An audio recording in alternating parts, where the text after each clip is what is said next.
আজকের এই ভিডিওটা আমি তৈরি করছি ওয়াটারমার্কের ওপর। ওয়াটারমার্ক কিভাবে করবেন, একটা ছবির ওপরে ওয়াটারমার্ক কিভাবে করবেন, কোন সফটওয়্যারে করবেন, আর ওয়াটারমার্কের প্রয়োজনীয়তা কি, কেন ওয়াটারমার্ক করবেন, না ওয়াটারমার্ক রিমুভ কিভাবে করবেন তা নিয়ে এই ভিডিওটা নয়।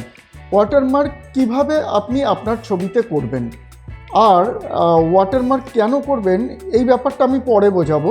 আমি প্রথমে দেখাচ্ছি ওয়াটারমার্ক আপনি কিভাবে আপনার ফটোগ্রাফিতে বা আপনি ধরুন কোনো কমার্শিয়াল কাজ করেছেন, সেই কাজটা আপনি হয়তো কাউকে তার একটা কপি পাঠাবেন, পাঠিয়ে দেখাবেন, সেই যাতে কোনোভাবে সেটাকে কপি না করে নেয়, তাই জন্য আপনি আপনার ছবিতে কিভাবে ওয়াটারমার্ক করবেন সেইটা আমি আজকে দেখাচ্ছি।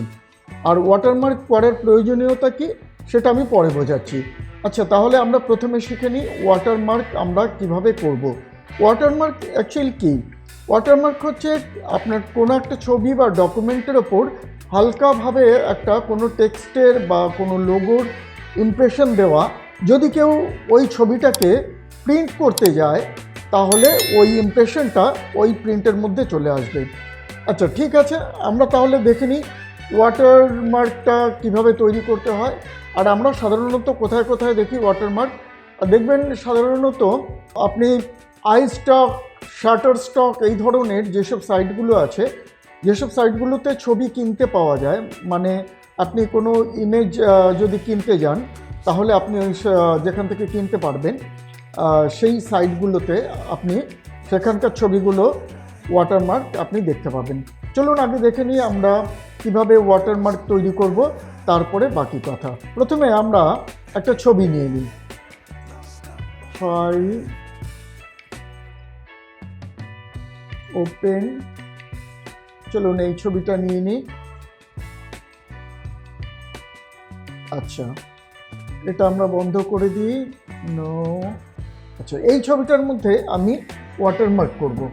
তো ওয়াটারমার্ক করতে গেলে আমাকে প্রথমে কোনো একটা টেক্সট বা একটা লোগো আমাকে নিতে হবে। তো আমি প্রথমে একটা টেক্সট নিয়ে নিই। আমি এখানে লেয়ারটা খুলে নিয়েছি।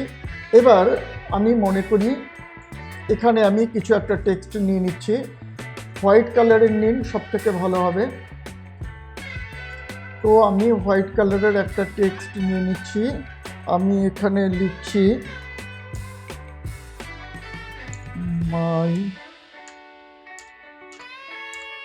মাই ফটো, এই কথাটা লিখছি, মাই ফটো। একটু বড় করে নিলাম। এবার আমি এটাকে এবার কপি করে নিই।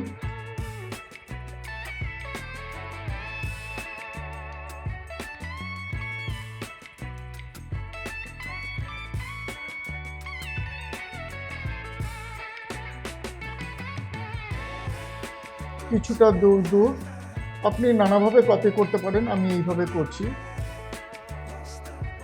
যারা ফটোশপ জানেন তারা জানেন নানাভাবেই কপি করা যায়।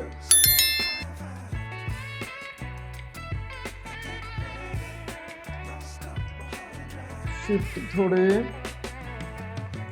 আমি সব লেয়ারগুলোকে মার্জ করে নিলাম।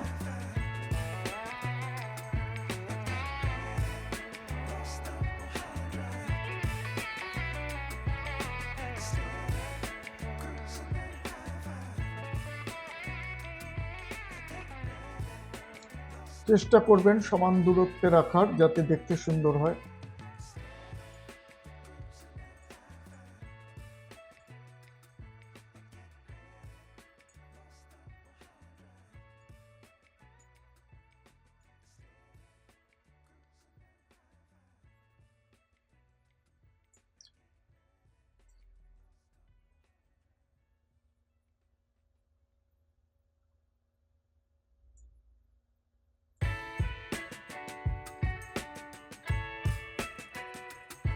আমি ঠিক গ্যাপগুলো মেনটেন করছি না।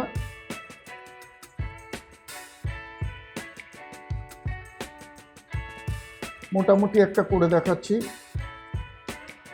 আপনারা যখন করবেন সিরিয়াসলি তখন আপনারা গ্যাপগুলো একটু মেনটেন করার চেষ্টা করবেন, তাহলে দেখতে সুন্দর লাগবে। আমি এতগুলো কপি করে নিলাম, পুরো ছবিটার উপরে চলে এসছে, কিন্তু ছবিটার ম্যাক্সিমামটাই কন্ট্রোল ই, আমি সব লেয়ারগুলো ধরে মার্চ করে দিলাম। এখানে যে টেক্সটগুলো আছে, এই টেক্সটগুলো ছবিটার ম্যাক্সিমামটাই ঢেকে দিয়েছে, ছবিটা প্রায় কিছুই বোঝা যাচ্ছে না, ভীষণ অসুবিধা হচ্ছে ছবিটা দেখতে। তো আমরা কি করব, এই যে লেয়ারটায় আছি আমরা, তো এই লেয়ারটাকে আমরা কি করব, এখানে দেখুন এই লেয়ারের ওপাসিটি দেওয়া আছে, আমরা এই লেয়ারের ওপাসিটি কমিয়ে দেবো। আমরা কোন লেয়ারটা নিয়েছি, আমরা টেক্সটের লেয়ারটা নিয়েছি।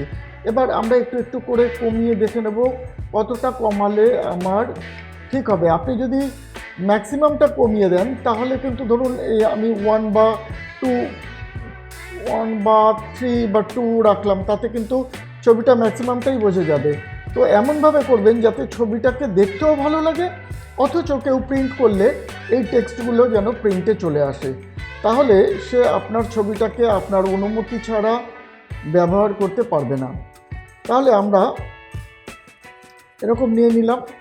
আমরা এখানে কি করলাম, একটা হালকা করে টেক্সটের ইমপ্রেশন দিয়ে নিলাম। এবার এটাকে আপনি একটু ঘুরিয়ে দিন,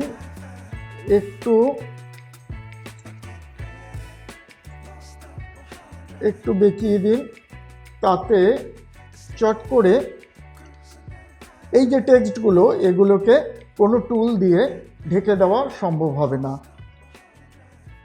এবার আমি কি করব, এবার আমি এই দুটো লেয়ারকে মার্জ করে দেবো।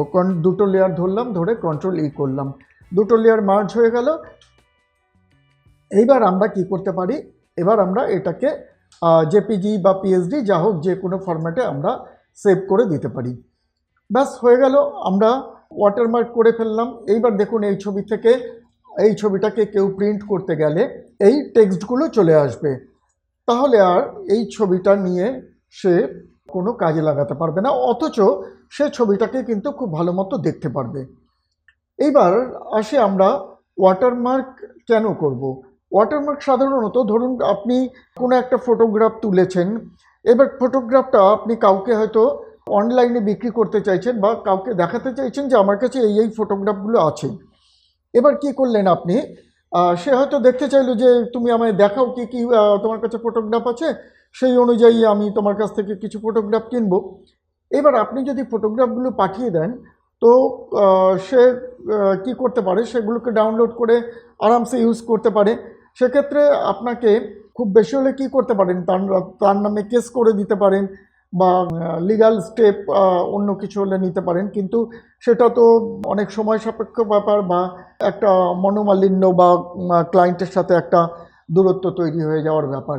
কিন্তু আপনি যদি এরকম একখানা ওয়াটারমার্ক করে তাকে ছবিগুলোকে পাঠিয়ে দেন, তাহলে সেই ছবিটাকে ইউজ করতে পারবে না, এবং সেখান থেকে তার যেটা পছন্দ হবে সে আপনাকে বলে দিল যে আমার এই ছবিটা পছন্দ, আপনাকে পে করে দিল, আপনি তারপরে ওয়াটারমার্কটাকে বন্ধ করে দিয়ে বা আপনার যেটা অরিজিনাল কপি আছে সেই কপিটা তাকে পাঠিয়ে দিলেন, সে সেই কপিটা নিয়ে কাজ করতে পারলো।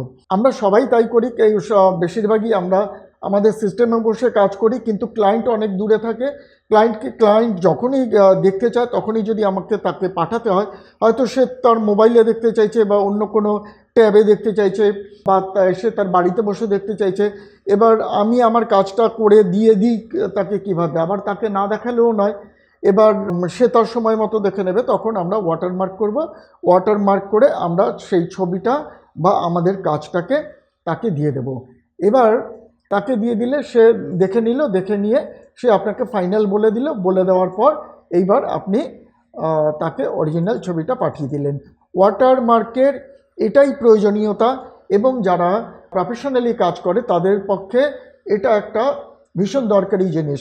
যদিও বা এখন নানা এআই চলে এসছে, নানা এরকম টুলস চলে এসছে যেটা দিয়ে রিমুভ করে নেওয়া যায়, কিন্তু সেক্ষেত্রে আমার মনে হয় না কোনো মানে যারা প্রফেশনালি কাজ করে, সিরিয়াস প্রফেশনালি কাজ করে বা কোনো প্রকৃতপক্ষে যারা ভদ্র, তারা কখনো এই জিনিসটা আপনার সাথে করবে।